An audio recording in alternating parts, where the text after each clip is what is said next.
உலகை எழுப்பும் ஞாயிறு அங்கே குடியிருப்பான். அவன் ஆனை முகத்தனின் அடியவர் மனத்தில் ஒளியாய் வந்து கொலுவிருப்பான்.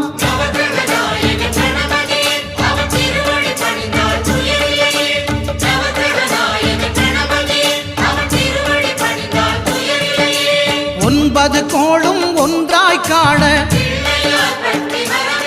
அங்கு கற்பகம் என்னும் கடவுளின் மெய்யில்